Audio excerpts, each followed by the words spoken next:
In the quiet edge of the Zelari spiral, where stars drift slowly and peace has lasted longer than history can track, the aristocratic Varnari species lived a calm, elegant life. Known for their grace, diplomacy, and highly developed arts, the Varnari rarely explored beyond their own systems. They saw themselves as caretakers of refinement, not seekers of danger. Deep in one of their science stations, orbiting a tranquil gas giant called Solari, a group of technicians began a routine diagnostic test, a calibration check for their deep space scientific probes. As part of the test, an encoded signal was sent out, designed to bounce off a cluster of inactive beacons placed centuries ago. It was a harmless experiment. The signal, filled with fake distress data, was never meant to travel far. In fact, their systems were programmed to make sure it didn't reach beyond the local zone. But space is large, and technology, even the elegant kind, can make mistakes. A tiny flicker in one relay node sent the test signal out at the wrong angle. Instead of circling back as planned, it flew outward, escaping the quiet bubble of Varnari space and racing into the great unknown, its message still pulsing faintly. Assistance required. Systems failing. Immediate help needed. Far away, across thousands of light years, in a rougher part of the galaxy, where beauty wasn't grown but fought for, a deep space listening post operated by the Earth Federation picked up something odd. The signal was weak, fragmented, and full of static, but it was readable. The AI system filtered it, translated it, and flagged it with urgency. Moments later, the message reached the Earth Federation Emergency Response Division. Humans, known to most alien species as Deathworlders, had built a reputation for surviving the impossible. Their home planet was full of violent weather, aggressive wildlife, deadly bacteria, and unpredictable tectonic shifts. For most intelligent species, a place like Earth would be uninhabitable. But for humans, it was where they had evolved to. Adapt, to endure, and most importantly, to respond quickly when others couldn't. Within hours, analysts reviewed the signal's pattern and assumed the worst. Someone out there was in danger. And not just someone, a civilization, perhaps one without the means to defend itself, was calling for help. No one asked whether the signal was real or not. That didn't matter. The simple fact was that someone had asked for help and humanity. Stubborn and bold, would answer Dot in a matter of days. The Earth Federation approved full deployment. A rapid response fleet of 28 ships, equipped with medical stations, mobile shelters, food synthesizers, translators, and environmental adjustment systems, began preparing for launch. They were not going to fight. They were going to save. But the scale of the fleet, the speed of its departure, and the silence of its journey would tell a very different story to any who watched. Deathworlder ships were large, angular, and built to last. From a distance, they looked like vessels meant for war. But inside, they carried doctors, engineers, teachers, and diplomats, people trained not to conquer, but to help. Admiral Elias Wren, a calm but focused leader, was placed in charge of the operation. He had one clear order: find whoever sent the call, help them, and leave only when peace had been restored. He didn't know that the Varnari had never sent a call at all, not back on Varnari Prime. The skies remained clear, and the great cities glowed with soft golden lights under two gentle moons. Their leaders met in floating gardens and spoke in slow, thoughtful tones about art, water policies, and poetry readings. No one had any reason to think something had changed. Their scientists filed their report about the signal test and returned to routine duties. No alerts were raised. No errors were caught. The signal had vanished into the dark, and as far as the Varnari were concerned, it had ended there. But across star charts they had never bothered to explore. Eyes were watching. The humans' arrival into the outer edge of the region drew quiet notice from other species. Communications traffic picked up. Warnings spread in back channels. "The Deathworlders are moving," said one report. "They've deployed a full fleet," said another. "We don't know why," someone whispered, "but something has stirred them." By the time the Earth fleet entered the neutral space surrounding Varnari territory, their presence was impossible to ignore. Beacons registered their ships. Long-range sensors picked up their energy signatures. And suddenly, across the peaceful cities of Varnari Prime, an alert chimed. It was not the kind of alert their people were used to. Not weather or environmental. It was foreign contact. Unidentified vessels approaching. Large ones. Many of them.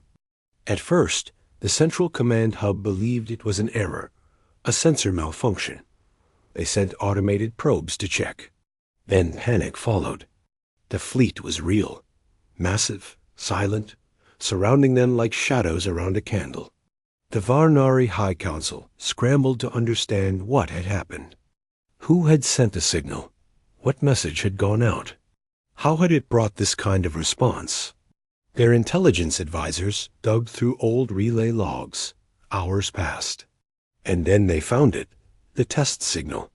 A harmless, meaningless echo that had somehow left the system and called down an Armada dock now. A choice had to be made. They couldn't fight. They had no real defense. They hadn't needed one in generations. Their ships were slow, their weapons ceremonial. Their cities were open and unprotected. Some suggested immediate surrender. Others proposed contact through diplomats. But no one really knew what the humans wanted. The truth was simple but terrifying. The most dangerous species in the galaxy had arrived, uninvited, unannounced, and very, very prepared. They were calm. They had not fired, but they were watching. And worse, they believed someone down there asked for their help. The Varnari now stood on the edge of history's strangest misunderstanding. They had not asked for aid. They had not planned for contact. But the Deathworlders had heard a call. And when humanity heard someone in need, real or not, they answered with full force. What would happen next was no longer in the Varnari's hands. The mistake had been made. The ships had arrived, and the skies of a quiet, beautiful world had changed forever. The skies above Varnari Prime, once known for their soft pastel hues in drifting cloud gardens, slowly began to fill with something no Varnari had ever seen before. Long, dark. Shadows that moved with quiet purpose and perfect coordination. The Deathworlder Armada had arrived in full formation, but it had not entered orbit immediately. Instead, the fleet took position at a cautious distance, holding just beyond the edge of the planet's exosphere, as if waiting for something. Their ships were enormous, with hulls shaped by harsh atmospheres and fierce engineering, glowing faintly with deep blue energy from their quiet engines. No weapons were raised, and no signals were sent, but every ship moved with the confidence of a force that knew what it could do, even if it had no intention of proving it.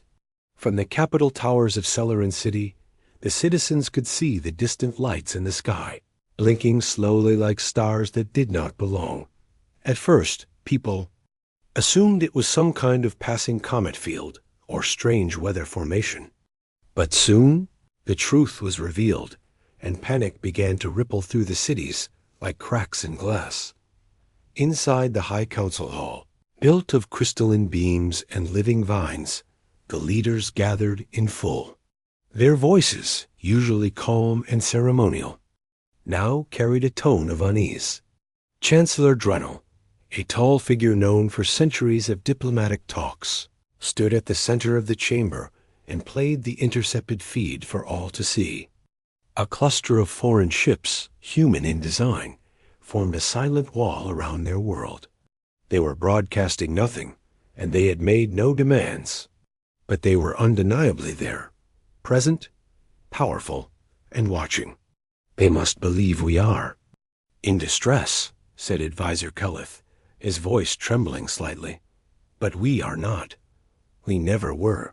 This is a terrible error." The council fell into silence, unable to decide how to proceed. Some argued they should send a clear message of peace and explanation. Others feared that such contact might provoke the Deathworlders further. The humans were known across the stars not for aggression, but for response, fast, firm, and absolute. If they thought someone was in trouble, they would come. And now they had, meanwhile, aboard the flagship of the Earth Federation fleet, the ESS Endeavor, Admiral Ilias Wren stood in quiet observation, arms folded behind his back, as the planet rotated slowly below. His crew moved professionally. Around him, scanning for any signs of planetary danger. So far, none had been found. There were no wars, no plagues, no natural disasters. The planet's power grid was stable, and its people were not running, screaming, or sending out SOS flares. Still, the signal had been real. Their instruments had confirmed it. The faint distress call carried coordinates, metadata, and a timestamp. It wasn't imagined. It wasn't fabricated. Someone had activated it. "No contact yet?" the Admiral asked quietly. "None, sir," replied the communication officer. "They're aware of us, though. They're defense satellites. Are tracking, but no weapons have been activated. Civilian traffic has stopped entirely." Wren nodded. "Let's wait," he said. "We came to help. If they're confused, they'll reach out." And so, the fleet held position, silent and still, but their very presence now reshaped everything below. Down on the surface, the Varnari people watched the skies with growing dread. Children asked what the lights were. Artists tried to paint them, though many struggled to capture the scale. News outlets ran calm reports at first, but within hours, rumors spread that the Deathworlders were preparing to invade. Panic buying began. Transport lines clogged. The public demanded answers. Still, the council hesitated, unsure of what to say. They feared making the wrong move. In secret meetings, historians were called in. They spoke of Earth, of its fierce storms and deadly forests, of its long and bloody climb from chaos to cooperation. They spoke of the human gift for loyalty, for empathy, for unstoppable action in defense of others, but also of their unpredictability, their speed, their ability to surprise even the most prepared species. One scholar described them as a wave of fire that warms or consumes, depending only on where it lands. The council listened with growing concern. Finally, after long hours of quiet fear, the Varnari sent a cautious diplomatic probe. A small, unmanned craft, shaped like a silver flower bud, rose from the planet's surface and drifted toward the human fleet, carrying a simple message of inquiry and peace. "We greet you with respect. We are uncertain why you have come. Please explain your presence." Aboard the Endeavor, the message was received, translated, and played for Admiral Wren. He listened carefully. There was no hostility in the voice, only confusion. He turned to his team and nodded. "Prepare our response. Send our standard peace greeting. Make sure it's clear and calm." Minutes later, a reply was sent. "We are the Earth Federation. Relief Fleet. We received your distress signal. We are here to assist in any way necessary. Please advise on the nature of your emergency." The message reached the Varnari High Council in perfect clarity. Silence followed its delivery. Faces turned pale. The council realized then, fully and completely, that the Deathworlders had not arrived for conquest. They had arrived because they thought someone needed them. The signal, their signal, had brought this upon them. They came.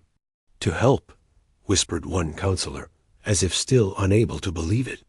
Chancellor Drenel closed his eyes. "Then we must tell them. We must explain it all." But even as he spoke those words, the fear did not leave the room. For while the mistake was innocent, the consequences might not be. No one knew how humans would react when told they had raced across the stars for nothing. No one wanted to insult their honor or test their patience. The armada above had not fired a single shot, but it hadn't left either. It waited, and the longer it waited, the darker the sky became. For nearly 2 days, the great ships of the Earth Federation remained still in orbit, casting long shadows over Varnari Prime, their engines humming softly in the silence of space. On the surface, time felt frozen. Cities operated in half speed, and daily routines turned quiet and cautious. The skies no longer brought comfort. Instead, every eye that looked upward did so, with questions too heavy to speak. Inside the High Council's chamber, the Varnari leaders debated endlessly, cycling through fear, embarrassment, and uncertainty. How could they explain that the signal had been nothing more than a calibration mistake? How could they tell a fleet of warriors and medics who had crossed galaxies to save someone that no one was ever in danger? Some feared that honesty would be taken as insult, that humans, despite their claim of peace, might feel mocked. Others believed that the only path forward was truth. After long hours of discussion, the Chancellor finally made a decision. They would meet the humans directly, face to face. No more messages, no more delays. If the Deathworlders were truly here to help, then the Varnari would receive them with humility and respect. The next morning, as dawn cast golden light over the capital city of Celerin, the sky changed again, but not with fear this time. One of the human ships, a sleek silver vessel smaller than the others, detached from the main fleet and began a slow descent toward the planet. It moved smoothly, without rush or noise, guided by precision thrusters and a clear flight path. The Varnari had cleared the grand landing pad in preparation. It was a vast, glassy platform usually used for ceremonial arrivals and diplomatic guests, not for something as uncertain as this. But they had polished every tile, arranged symbolic banners, and positioned their greeting party in perfect formation. High Chancellor Dreno stood at the center, robes of pale blue flowing in the soft breeze, flanked by translators, scholars, and city guardians dressed in honor garb uniforms, decorative, not meant for battle. As the human ship approached, a soft tone rang across the city's intercom system, and everyone who heard it held their breath. The ship touched down with care, its landing gear unfolding like the petals of a strange steel flower. A hiss of vapor escaped from its sides, and then for a moment all was still. Then the hatch opened. A ramp extended slowly, and from the shadows of the ship's interior, 3 figures emerged. The one in front was a woman, tall, steady, dressed in a simple, dark uniform, marked only by a silver star on her chest. Behind her walked a man carrying a compact scanning device, and beside him floated a smooth, spherical translator drone that glowed gently with blue light. The woman stepped forward, calm and composed, her eyes meeting those of the High Chancellor without hesitation. She stopped a few paces away, placed one hand over her chest in a respectful gesture, and spoke clearly. "I am Admiral Tessa Quinn of the Earth Federation. We received your distress signal. We are here to assist." Her voice, steady and kind, echoed across the landing pad. For a long moment, no one spoke. The Varnari delegation had practiced many responses, prepared polite phrases and gestures. But all of that training vanished in an instant, replaced by a strange, unexpected feeling. Not fear, not awe, but something else entirely. Humility. The humans had come not with weapons, not with loud demands or threats, but with steady hands and open eyes. The Chancellor bowed his head deeply, and then finally spoke, his voice gentle. "Admiral Quinn, your presence honors us, but there is something we must confess." A murmur passed through the gathered Varnari. The Chancellor continued. "The signal you received was not a cry for help. It was a mistake. A test message sent by our science outpost. We did not know it escaped into deep space. We never meant for it to reach anyone, let alone bring you here. He looked down, ashamed. We are deeply sorry. The silence that followed was heavy. The translator drone blinked quietly. Admiral Quinn stood still, listening without reaction. Then she nodded, just once. We understand, she said calmly. Mistakes happen. We've made plenty ourselves. But the signal was real, and it carried coordinates. And when someone calls for help, mistake or not, we answer. That is what we do. Her words didn't carry anger. They carried conviction. Behind her, the man with the scanner looked around at the architecture, the quiet city streets, and whispered, They're not in danger, but they're not as safe as they think either. His voice wasn't recorded by the translator, but the Admiral heard him. She turned back to the Chancellor. Since we are here, may we offer assistance in other ways? Medical services, environmental checks, food quality reviews, even peaceful observation, if you prefer. The Valnari counselors exchanged glances. They had expected confusion, maybe even offense. But instead, they found themselves receiving an offer of kindness, with no cost, no debt, no demands. Just help freely given. And so, the unexpected landing turned into something far greater. Human teams, small and respectful, were welcomed across the cities. They began running diagnostics on old infrastructure, identifying weak energy nodes and hidden weather imbalances.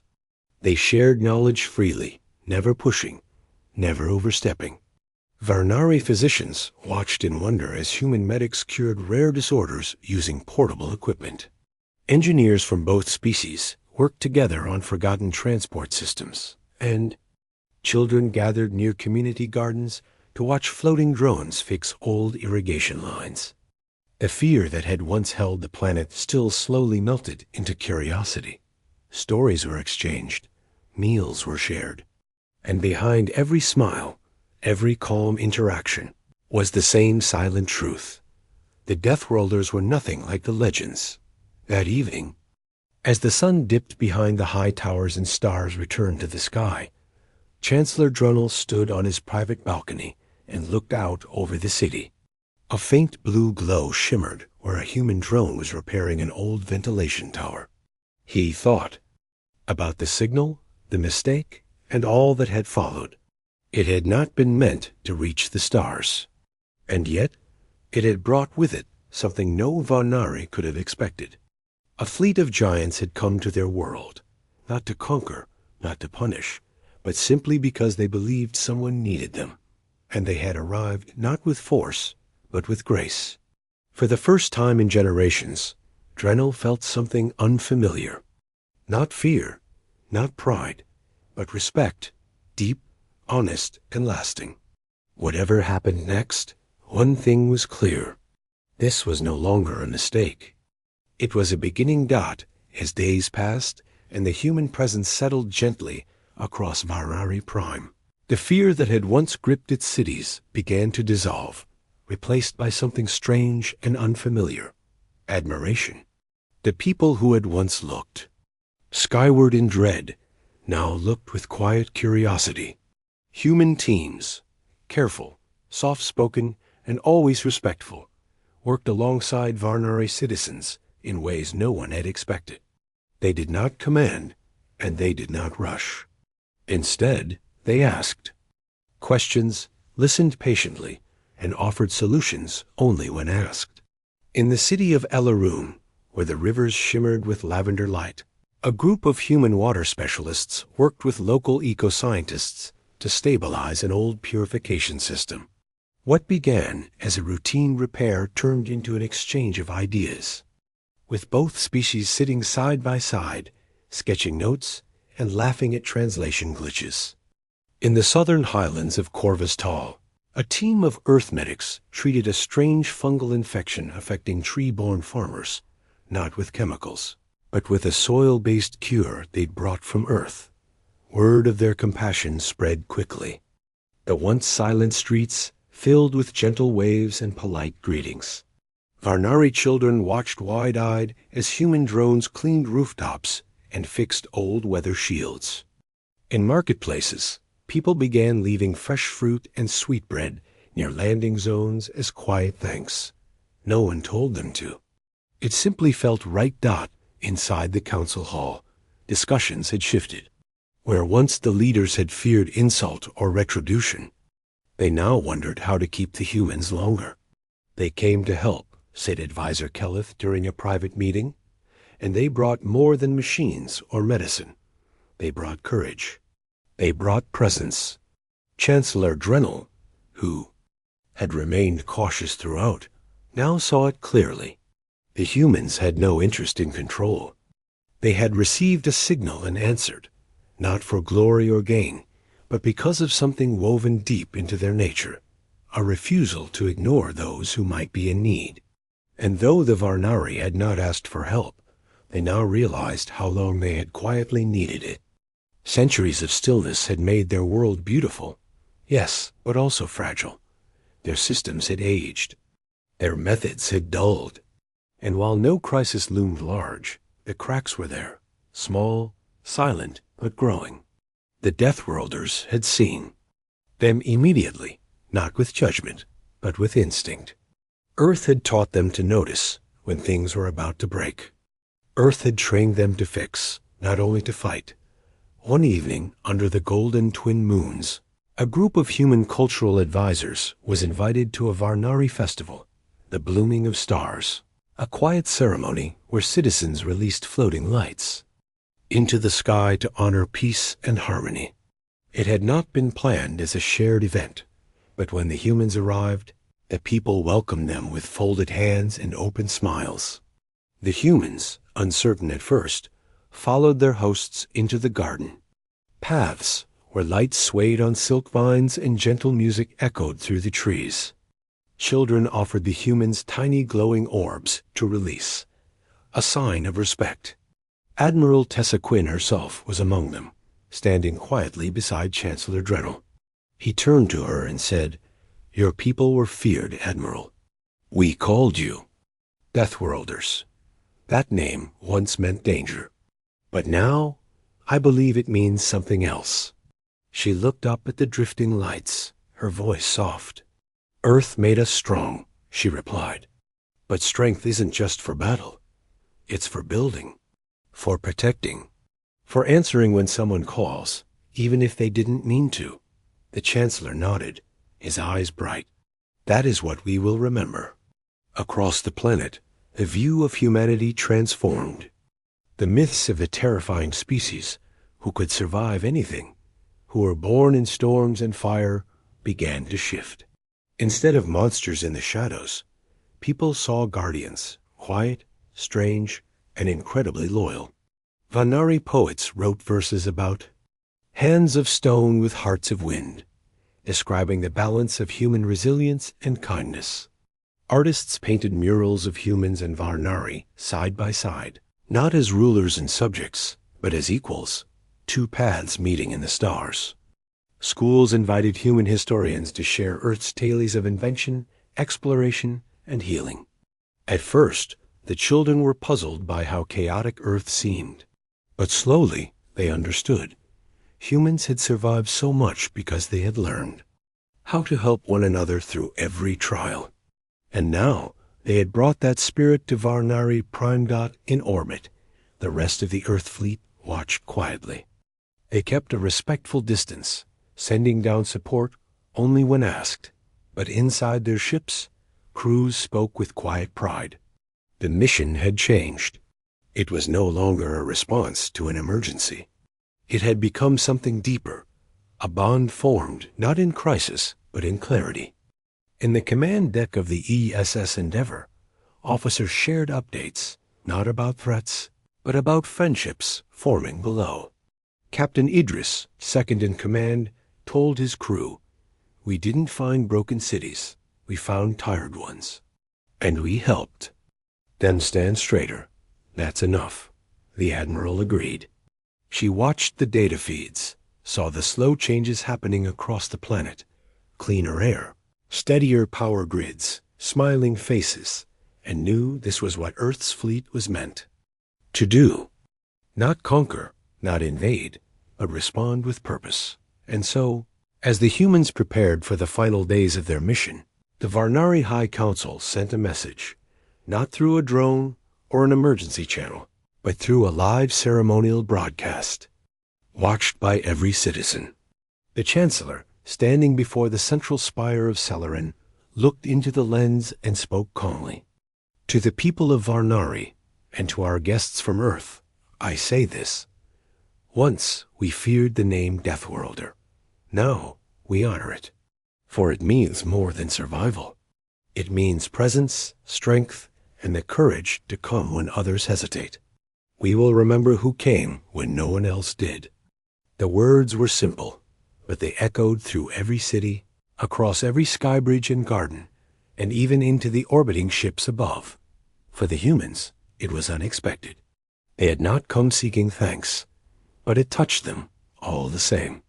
And far, across the galaxy, in neutral sectors and distant observation posts, other species heard the speech and took notice. The name Deathworlder was changing, not into something softer, but into something more complete. And in that shift, the galaxy itself began to look a little different, not more dangerous, but more hopeful as the final sunrise of the humans. Mission stretched across Varnari Prime, bathing the tall towers and glass bridges in soft gold. A calm had settled over the entire planet, not just a quietness of sound, but a peace of spirit. The fear that had once held every breath still had long since faded, replaced by a new rhythm of daily life that now included the presence of humans in ways both small and meaningful. Where once the people of Varnari looked to the sky and worried about the shape of approaching shadows, now they looked up with a different thought. Someone came when no one else did. The last teams of Earth engineers packed their equipment with practiced precision, leaving behind stable energy grids repaired, flood barriers, improved water systems, and updated medical tools. But more than the physical, they left behind something harder to define, a quiet confidence that someone in the universe truly cared. In schools and marketplaces, the laughter of children mixed with stories about the humans who smiled through. Storms, who climbed towers to fix weather vanes, who listened more than they spoke. The name Deathworlder had taken on a new tone, not one of fear, but of strength guided by compassion, of hands that healed and eyes that noticed what others ignored. In the grand city of Celerin, a final ceremony had been prepared. The Varnari, known for their love of symbols and poetic gestures, arranged a farewell unlike anything in their records. Held in the open air of the Harmony Amphitheater, a vast crescent carved into the hillside and draped in flowering vines, citizens gathered from every region to express their gratitude. No grand speeches were planned. Instead, it was to be a silent farewell, built on presence and gesture, where 1,000 lanterns shaped like stars would be lifted into the air as a symbol of shared journeys. Admiral Tessa Quinn and her officers stood among the crowd, not as guests of honor, but as equals. The Chancellor approached, carrying a small crystal token engraved with both Earth's and Varnari symbols, a reminder of this strange encounter born from a message that was never meant to be sent. You answered a call that was never made, he said softly, offering the token with both hands. And in doing so, you reminded us that sometimes the greatest moments in history are born not from intention, but from mistake. Admiral Quinn accepted the token, her voice calm. If it brought us here, then it wasn't a mistake at all, she replied. It was just a beginning dressed in confusion. Nearby, the translator drone quietly recorded her words, and moments later, the first lanterns were released into the sky, floating orbs of soft light, slowly rising into the fading blue, carrying with them the silent hopes of both worlds. For those few minutes, no one spoke. Humans and Varnari stood side by side, heads tilted upward, watching the lights drift higher, beyond towers and clouds, into the space that had once held fear. And far above, aboard the orbiting ships of the Earth Federation, crews watched through observation windows and quiet cameras, moved by the unity below. They had come ready for danger, prepared for emergency. But they had found peace instead. A rare mission where nothing had needed saving, except maybe trust between distant hearts. As the fleet prepared to leave orbit, final transmissions were exchanged. The Varnari shared copies of poems written about the humans' arrival.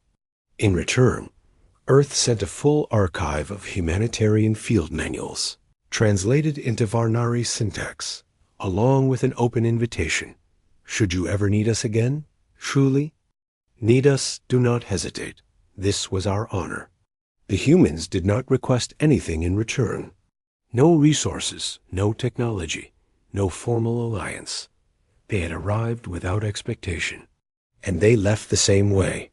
But as the last ship rose into the upper sky, its engines drawing soft trails of light through the atmosphere, every Varnari eye followed it, not with relief, but with quiet pride.